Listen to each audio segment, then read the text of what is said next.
ನಮಸ್ಕಾರ. ಸಾಮಾನ್ಯ ಜ್ಞಾನ ಟಾಪ್ 35 ಪ್ರಶ್ನೋತ್ತರ ಕಾರ್ಯಕ್ರಮಕ್ಕೆ ಸ್ವಾಗತ ಸುಸ್ವಾಗತ. ಈ ಒಂದು ಎಪಿಸೋಡನ್ನು ಸಂಪೂರ್ಣವಾಗಿ ನೋಡಿ, ಇಷ್ಟವಾದಲ್ಲಿ ಲೈಕ್ ಮಾಡಿ, ಶೇರ್ ಮಾಡಿ, ಕಮೆಂಟ್ ಮಾಡಿ. ಇಲ್ಲಿ ಕೊಟ್ಟಿರುವಂತಹ ಪ್ರತಿಯೊಂದು ಪ್ರಶ್ನೆಯೂ ಕೂಡ ಮುಂಬರುವಂತಹ ಯಾವುದೇ ರೀತಿಯ ಸ್ಪರ್ಧಾತ್ಮಕ ಪರೀಕ್ಷೆಗೆ ಅತಿ ಉಪಯುಕ್ತಕರವಾಗಿರುತ್ತೆ. ಈ ಎಲ್ಲ ಪ್ರಶ್ನೆಗಳಿಗೂ ಕೂಡ ಅತ್ಯಂತ ಸರಳ ವಿವರಣೆಗಳ ಜೊತೆಗೆ ನಿಮ್ಮ ಮುಂದೆ ಇಡ್ತಾ ಇದ್ದೀನಿ. All the best. ರಾಷ್ಟ್ರೀಯ ಮಾನವ ಹಕ್ಕುಗಳ ಆಯೋಗದ ಅಧ್ಯಕ್ಷರಾಗಿ ಯಾರನ್ನು ನೇಮಿಸಬಹುದು? ಸರ್ವೋಚ್ಚ ನ್ಯಾಯಾಲಯದ ಯಾವುದೇ ನಿವೃತ್ತ ಮುಖ್ಯ ನ್ಯಾಯಾಧೀಶರು. ರಾಷ್ಟ್ರೀಯ ಮಾನವ ಹಕ್ಕುಗಳ ಆಯೋಗವು ಸಂವಿಧಾನೇತರ ಸಂಸ್ಥೆಯಾಗಿದೆ. ಮಾನವ ಹಕ್ಕುಗಳ ಆಯೋಗದ ಅಧ್ಯಕ್ಷರನ್ನು ರಾಷ್ಟ್ರಪತಿಗಳು ನೇಮಕ ಮಾಡುತ್ತಾರೆ. ಇವರ ಅಧಿಕಾರಾವಧಿ 5 ವರ್ಷ ಅಥವಾ 70 ವರ್ಷ ಆಗಿರುತ್ತದೆ. 2 is the right answer. ಈ ಕೆಳಗಿನ ಯಾವ ಸಮಿತಿ ಭಾರತದಲ್ಲಿ ಪಂಚಾಯತ್ ರಾಜ್ ವ್ಯವಸ್ಥೆಗೆ ಶಿಫಾರಸು ಮಾಡಿತು? ಬಲವಂತ ರಾಯ್ ಮೆಹ್ತಾ ಸಮಿತಿ. 1952ರಲ್ಲಿ ಸಮುದಾಯ ಅಭಿವೃದ್ಧಿ ಕಾರ್ಯಕ್ರಮವನ್ನು ಕೇಂದ್ರ ಸರ್ಕಾರ ಆರಂಭಿಸಿತು.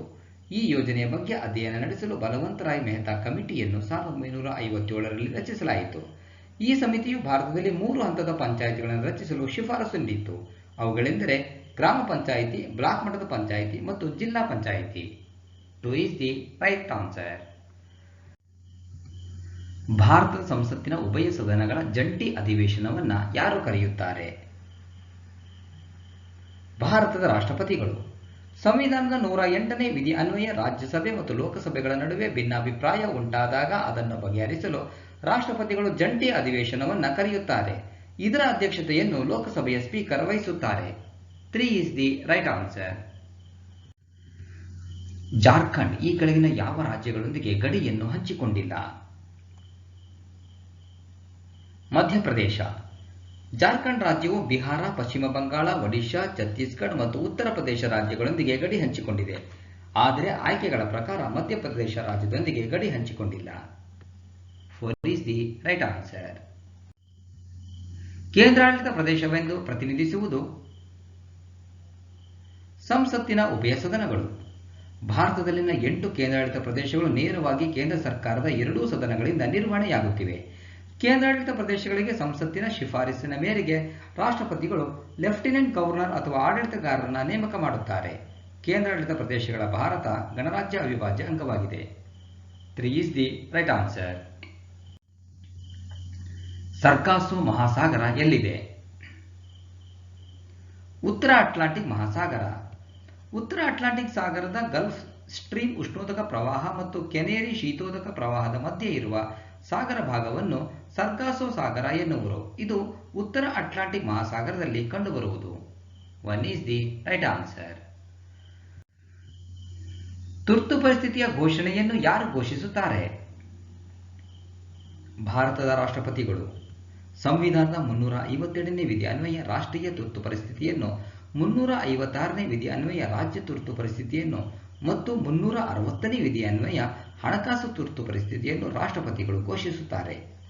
ರಾಷ್ಟ್ರೀಯ ತುರ್ತು ಪರಿಸ್ಥಿತಿ ಘೋಷಿಸಲು ಲೋಕಸಭೆ ಮತ್ತು ರಾಜ್ಯಸಭೆಯ 2 ಸದನಗಳ ಒಪ್ಪಿಗೆ ಅವಶ್ಯಕತೆ ಇರುತ್ತದೆ. ಆದರೆ ತುರ್ತು ಪರಿಸ್ಥಿತಿ ರದ್ದುಗೊಳಿಸಲು ಲೋಕಸಭೆ ತೀರ್ಮಾನವೇ ಅಂತಿಮವಾಗಿರುತ್ತದೆ. 1 is the right answer. ಯಾವ ಸಂಘಟನೆಯ ನಂತರ ನಿರ್ಭಯ ಕಾಯ್ದೆಯನ್ನು ಭಾರತದ ಸಂಸತ್ತಿನಲ್ಲಿ ಅಂಗೀಕರಿಸಲಾಯಿತು? ದೆಹಲಿಯಲ್ಲಿನ ಮಹಿಳಾ ಫಿಸಿಯೋಥೆರಪಿಸ್ಟ್ ಮೇಲಿನ ಸಾಮೂಹಿಕ ಅತ್ಯಾಚಾರ ಘಟನೆ. ದೆಹಲಿಯಲ್ಲಿ 2012ರಂದು ನಡೆದ ಸಾಮೂಹಿಕ ಅತ್ಯಾಚಾರದ ಘಟನೆಯಿಂದಾಗಿ ಮುಂದಿನ ಇಂತಹ ಅನಾಹುತಗಳಿಂದ ಮಹಿಳೆಯರಿಗೆ ಮತ್ತು ಮಕ್ಕಳಿಗೆ ರಕ್ಷಣೆಯನ್ನು ಒದಗಿಸಲು ಕೇಂದ್ರ ಸರ್ಕಾರವು 2013ರಲ್ಲಿ ವರ್ಮಾ ಸಮಿತಿಯ ಶಿಫಾರಸಿನ ಮೇರೆಗೆ ನಿರ್ಭಯ ಕಾಯ್ದೆಯನ್ನು ಜಾರಿಗೊಳಿಸಿತು. ಮಹಿಳೆಯರ ಸುರಕ್ಷತೆಗಾಗಿ ಕೇಂದ್ರ ಸರ್ಕಾರ 2013ರಿಂದ ನಿರ್ಭಯ ನಿಧಿಯನ್ನು ಸ್ಥಾಪಿಸಲಾಗಿದೆ. 4 is the right answer. ಅತಿದೊಡ್ಡ ಪರಿಶಿಷ್ಟ ಪಂಗಡಗಳ ಜನಸಂಖ್ಯೆ ಹೊಂದಿರುವ ರಾಜ್ಯ? ಮಧ್ಯಪ್ರದೇಶ. 2011ರ ಜನಗಣತಿಯಂತೆ ಉತ್ತರ ಪ್ರದೇಶವು ಭಾರತದಲ್ಲಿ ಅತಿ ಹೆಚ್ಚು ಜನಸಂಖ್ಯೆ ಹೊಂದಿದೆ. ಮಧ್ಯಪ್ರದೇಶ ರಾಜ್ಯವು ಅತಿ ಹೆಚ್ಚು ಪರಿಶಿಷ್ಟ ಪಂಗಡದವರನ್ನು, ಉತ್ತರ ಪ್ರದೇಶ ಅತಿ ಹೆಚ್ಚು ಪರಿಶಿಷ್ಟ ಜಾತಿ ಜನಸಂಖ್ಯೆಯನ್ನು ಹೊಂದಿದೆ. 4 is the right answer. ಭಾರತದ ಅತಿದೊಡ್ಡ ಜಲಪಾತ? ಜೋಗ್. ಕೊಟ್ಟಿರುವ ಆಯ್ಕೆಗಳಲ್ಲಿ ಜೋಗ್ ಜಲಪಾತವು ಅತಿ ದೊಡ್ಡ ಜಲಪಾತವಾಗಿದೆ. ಭಾರತದ ಅತಿದೊಡ್ಡ ಜಲಪಾತವು ಶಿವಮೊಗ್ಗ ಜಿಲ್ಲೆಯಲ್ಲಿ ವರಾಹಿ ನದಿಯಿಂದ ನಿರ್ಮಾಣಗೊಳ್ಳುವ ಕುಂಚುಕಲ್ಲು ಜಲಪಾತವಾಗಿದೆ. ಜೋಗ್ ಜಲಪಾತವು 253 ಮೀಟರ್ ಎತ್ತರದಿಂದ ಧುಮುಕುತ್ತದೆ. 2 ಈಸ್ ದಿ ರೈಟ್ ಆನ್ಸರ್. ಭಾರತದ ಹವಾಮಾನವು ಉಪ ಉಷ್ಣವಲಯದ ಮಾನ್ಸೂನ್ ಪ್ರಕಾರದ ಹವಾಮಾನ. ಭಾರತವು ಉತ್ತರ ಗೋಳದ ಉಷ್ಣವಲಯದ ಮತ್ತು ಸಮಶೀತೋಷ್ಣ ವಲಯದ ಎರಡರಲ್ಲಿಯೂ ಹಂಚಿಕೆಯಾಗಿದೆ. ಅಲ್ಲದೆ ನೈಋತ್ಯದಿಂದ ಬೀಸುವ ಮಾನ್ಸೂನ್ ಮಾರುತಗಳಿಂದ ಅತಿ ಹೆಚ್ಚು ಮಳೆ ಪಡೆಯುತ್ತದೆ. ಹೀಗಾಗಿ ಭಾರತವು ಉಪ ಉಷ್ಣವಲಯದ ಅಥವಾ ಬೆಚ್ಚಗಿನ ಮಾನ್ಸೂನ್ ಪ್ರಕಾರದ ವಾಯುಗುಣ ಹೊಂದಿದೆ. 4 ಈಸ್ ದಿ ರೈಟ್ ಆನ್ಸರ್. ಅಸ್ಪೃಶ್ಯತೆಯನ್ನು ನಿರ್ಮೂಲನೆ ಮಾಡುವುದು ಭಾರತದ ಸಂವಿಧಾನದ 17ನೇ ಪರಿಚ್ಛೇದ. ಸಂವಿಧಾನದ 3ನೇ ಭಾಗದಲ್ಲಿ 12ರಿಂದ 35ನೇ ವಿಧಿಯವರೆಗೆ ಮೂಲಭೂತ ಹಕ್ಕುಗಳ ಬಗ್ಗೆ ತಿಳಿಸುತ್ತದೆ. ಸಂವಿಧಾನದ 14ರಿಂದ 18ನೇ ವಿಧಿಗಳು ಸಮಾನತೆಯ ಹಕ್ಕಿನ ಬಗ್ಗೆ ವಿವರಿಸುತ್ತದೆ. ಇವುಗಳಲ್ಲಿ 17ನೇ ವಿಧಿಯು ಅಸ್ಪೃಶ್ಯತೆಯು ಶಿಕ್ಷಾರ್ಹ ಅಪರಾಧ, ಇದನ್ನು ಆಚರಿಸದಂತೆ ಸಮಾನತೆಯನ್ನು ಸಾರುತ್ತದೆ. 2 ಈಸ್ ದಿ ರೈಟ್ ಆನ್ಸರ್. ಈ ಕೆಳಗಿನವುಗಳಲ್ಲಿ ಯಾವುದು ಸಾಂವಿಧಾನಿಕ ಸಂಸ್ಥೆ ಅಲ್ಲ?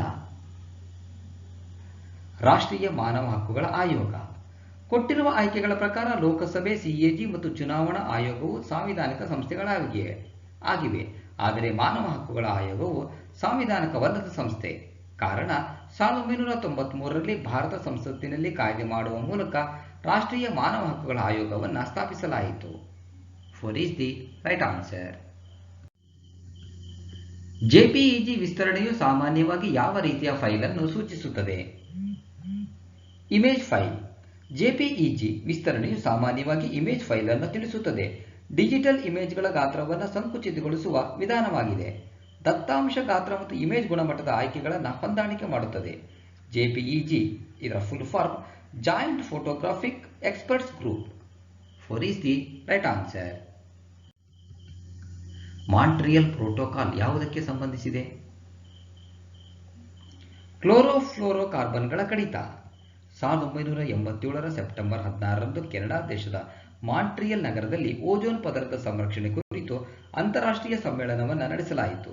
ಇಲ್ಲಿ ಓಜೋನ್ ಸಂರಕ್ಷಣೆಗಾಗಿ ಸಿಎಫ್ಸಿಗಳು ಅಂದರೆ ಕ್ಲೋರೋಫ್ಲೋರೋಕಾರ್ಬನ್ಗಳ ಬಳಕೆಯ ನಿಯಂತ್ರಣಕ್ಕೆ ಸಂಬಂಧಿಸಿದಂತೆ ನಿರ್ಣಯ ಕೈಗೊಳ್ಳಲಾಯಿತು. ಈ ಹಿನ್ನೆಲೆಯಲ್ಲಿ ಸೆಪ್ಟೆಂಬರ್ 16ನ್ನು ಅಂತಾರಾಷ್ಟ್ರೀಯ ಓಜೋನ್ ದಿನವಾಗಿ ಆಚರಿಸಲಾಗುತ್ತಿದೆ. 2 ಈಸ್ ದಿ ರೈಟ್ ಆನ್ಸರ್. ಈ ಕೆಳಗಿನವರಲ್ಲಿ ಯಾರು ಗಡಿನಾಡಿನ ಗಾಂಧಿ ಎಂದು ಪ್ರಸಿದ್ಧರಾಗಿದ್ದರು? ಖಾನ್ ಅಬ್ದುಲ್ ಗಫರ್ ಖಾನ್. ಖಾನ್ ಅಬ್ದುಲ್ ಗಫರ್ ಖಾನ್ ಪ್ರಸ್ತುತ ಪಾಕಿಸ್ತಾನ ಮೂಲದವರಾಗಿರುವ ಇವರು ಭಾರತದ ವಾಯುವ್ಯ ಭಾಗದ ಸ್ವಾತಂತ್ರ್ಯ ಹೋರಾಟಗಾರರಾಗಿದ್ದು ಭಾರತ ರತ್ನ ಪ್ರಶಸ್ತಿ ಪಡೆದ ಮೊದಲ ವಿದೇಶಿಗರಾಗಿದ್ದಾರೆ ಮತ್ತು ಕೆಂಪಂಗಿ ದಳದ ಸಂಸ್ಥಾಪಕರು. ಇವರನ್ನು ಗಡಿನಾಡ ಗಾಂಧಿ ಎಂದು ಕರೆಯುತ್ತಾರೆ. 3 is the right answer. Golden fibre ಇದನ್ನು ಸೂಚಿಸುತ್ತದೆ. ಸೆಣಬು. ಸೆಣಬು ನಾರಿನ ಬೆಳೆಯಾಗಿದ್ದು ಪಶ್ಚಿಮ ಬಂಗಾಳದಲ್ಲಿ ಅತಿ ಹೆಚ್ಚು ಬೆಳೆಯಲಾಗುತ್ತದೆ. ಅಸ್ಸಾಂನ ಬರಾಕ ಕಣಿವೆಯು ಸೆಣಬು ಬೆಳೆಗೆ ಪ್ರಸಿದ್ಧಿಯಾಗಿದೆ. ಸೆಣಬನ್ನು ಗೋಲ್ಡನ್ ಫೈಬರ್ ಎಂತಲೂ, ಹತ್ತಿಯನ್ನು ಬಿಳಿ ಚಿನ್ನ, ಪೆಟ್ರೋಲನ್ನು ದ್ರವರೂಪದ ಚಿನ್ನ, ಕಲ್ಲಿದ್ದಲನ್ನು ಕಪ್ಪು ವಜ್ರ ಅಂತ ಕರೆಯುತ್ತಾರೆ. 4 ಈಸ್ ದಿ ರೈಟ್ ಆನ್ಸರ್. ಹಳದಿ ಕ್ರಾಂತಿಯ ಪಿತಾಮಹ? ಸ್ಯಾಮ್ ಪಿತ್ರೋಡಾ.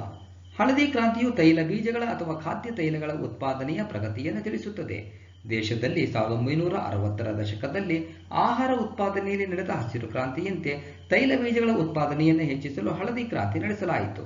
ಸ್ಯಾಮ್ ಪಿತ್ರೋಡಾ ಅವರನ್ನು ಹಳದಿ ಕ್ರಾಂತಿಯ ಪಿತಾಮಹ ಎನ್ನುವರು. 3 ಈಸ್ ದಿ ರೈಟ್ ಆನ್ಸರ್. ಸತಿ ಸಹಗಮನ ನಿರ್ಮೂಲನಾ ಕಾನೂನು ಜಾರಿಗೆ ತಂದವರು? Lord William Bentinck. 1829ರಲ್ಲಿ ರಾಜಾ ರಾಮ್ ಮೋಹನ್ ರಾಯ್ ಅವರ ಸಹಾಯದಿಂದ ಅಂದಿನ British governor general Lord William Bentinck sati ಸಹಗಮನ ಪದ್ಧತಿಯನ್ನು ನಿಷೇಧಿಸಿದರು. ಡಾಲ್ ಹೌಸಿಯು ವಿಧವಾ ವಿವಾಹವನ್ನು ಜಾರಿಗೊಳಿಸಿದರು. ಲಾರ್ಡ್ ರಿಪ್ಪನ್ ಅನ್ನು ಭಾರತದ ಸ್ನೇಹಿತ ಮತ್ತು ಸ್ಥಳೀಯ ಸರ್ಕಾರಗಳ ಪಿತಾಮಹ ಎನ್ನುವರು. 2 ಈಸ್ ದಿ ರೈಟ್ ಆನ್ಸರ್. ಕೇಂದ್ರ ಸರ್ಕಾರವು ಕನ್ನಡಕ್ಕೆ ಶಾಸ್ತ್ರೀಯ ಸ್ಥಾನಮಾನವನ್ನು ಯಾವ ವರ್ಷದಲ್ಲಿ ನೀಡಿತು?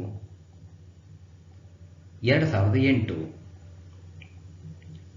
ಭಾರತದಲ್ಲಿ 6 ಭಾಷೆಗಳಿಗೆ ಶಾಸ್ತ್ರೀಯ ಸ್ಥಾನಮಾನ ನೀಡಲಾಗಿದೆ. ಅವುಗಳೆಂದರೆ ತಮಿಳು 2004, ತೆಲುಗು 2008, ಮಲಯಾಳಂ 2013, ಸಂಸ್ಕೃತ 2005, ಕನ್ನಡ 2008 ಹಾಗೂ ಒಡಿಯಾ 2014.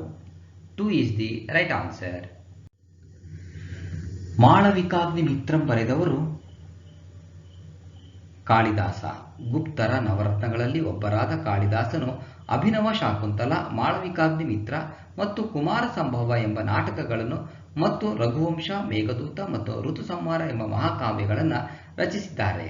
ಕೌಟಿಲ್ಯನು ಅರ್ಥಶಾಸ್ತ್ರ ಎಂಬ ಗ್ರಂಥವನ್ನು, ಬಾಣಭಟ್ಟನು ಹರ್ಷಚರಿತೆ ಎಂಬ ಗ್ರಂಥವನ್ನು ರಚಿಸಿದ್ದಾರೆ. 1 is the right answer. Natyashastra ಭಾರತೀಯ ಸಂಗೀತದ ಮೂಲವನ್ನು ಬರೆದವರು ಭರತಮುನಿ. ಭರತಮುನಿ ಭಾರತದ ಖ್ಯಾತ ನಾಟ್ಯಶಾಸ್ತ್ರಜ್ಞ ಮತ್ತು ಭಾರತದ ರಂಗಭೂಮಿಯ ಪಿತಾಮಹರಾಗಿದ್ದಾರೆ. ಇವರು ನಾಟ್ಯಶಾಸ್ತ್ರ ಎಂಬ ಗ್ರಂಥವನ್ನು ರಚಿಸಿದ್ದಾರೆ. ಇವರನ್ನು ಭಾರತೀಯ ನಾಟ್ಯ ಕಲೆಗಳ ಪಿತಾಮಹ ಎಂದಲೂ ಕರೆಯುತ್ತಾರೆ.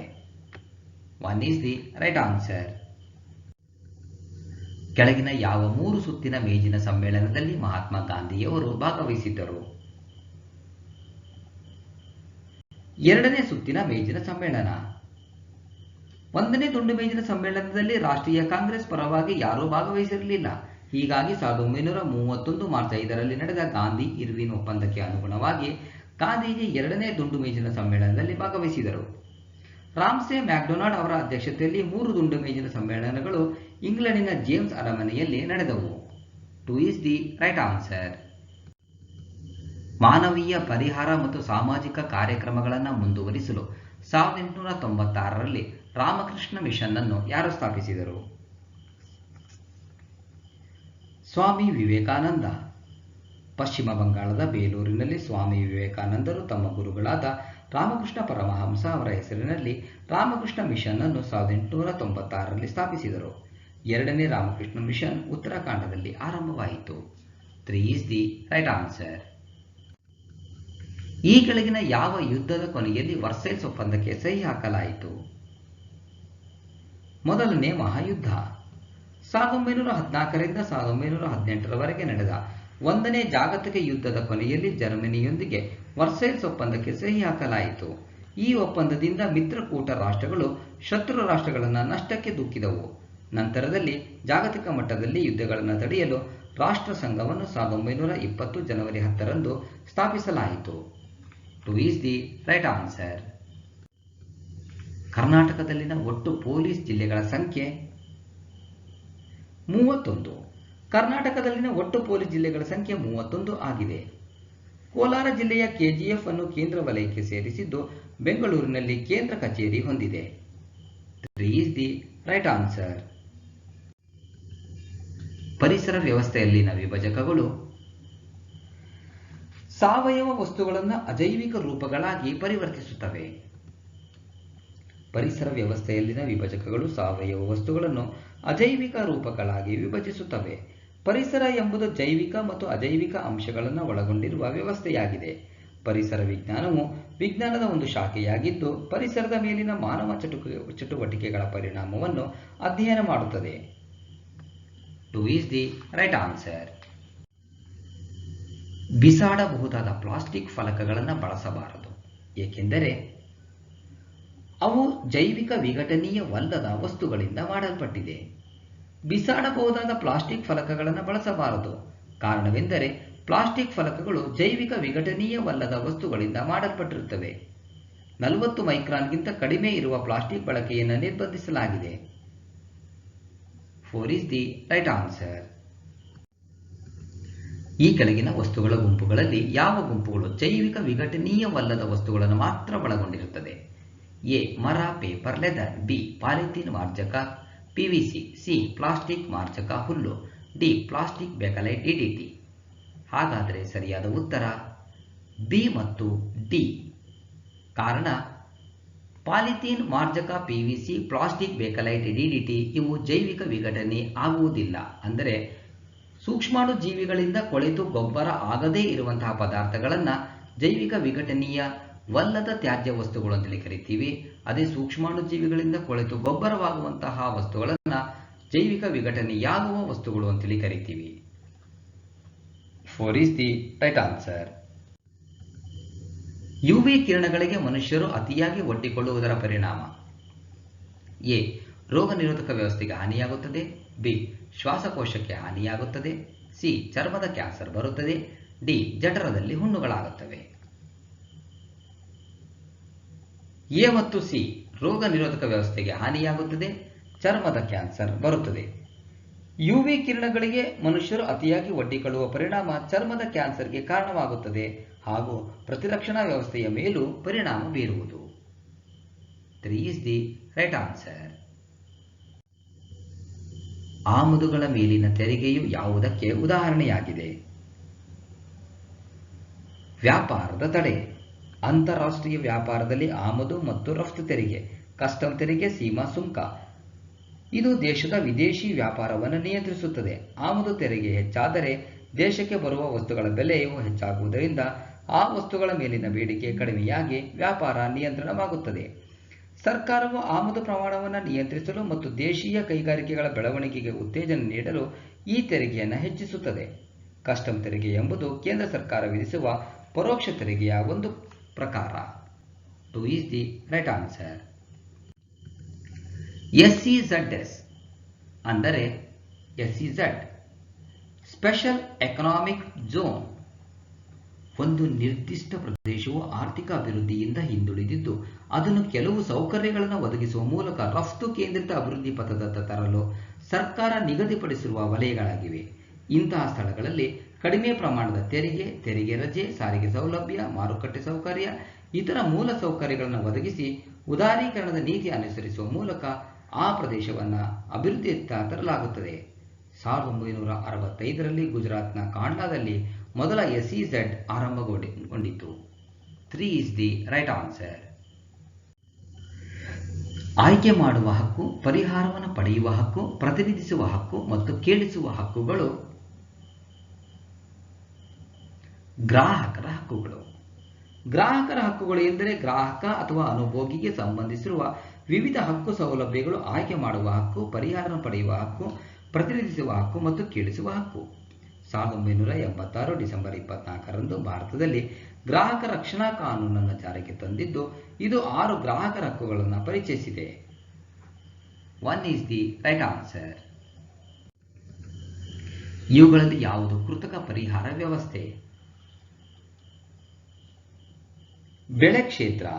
ಕೊಟ್ಟಿರುವ ಆಯ್ಕೆಗಳ ಪ್ರಕಾರ ಬೆಳೆ ಕ್ಷೇತ್ರ ಹೊರತುಪಡಿಸಿ ಉಳಿದ ಅಂಶಗಳು ಕೃತಕ ಪರಿಹಾರ ವ್ಯವಸ್ಥೆಗಳಲ್ಲ. ಸರೋವರಗಳು, ಕೊಳ, ಅರಣ್ಯಗಳು ಸ್ವಾಭಾವಿಕವಾಗಿ ನೀರು ಸಂಗ್ರಹಣೆ ಅಥವಾ ಅಂತರ್ಜಲ ಮಟ್ಟವನ್ನು ಹೆಚ್ಚಿಸುತ್ತದೆ.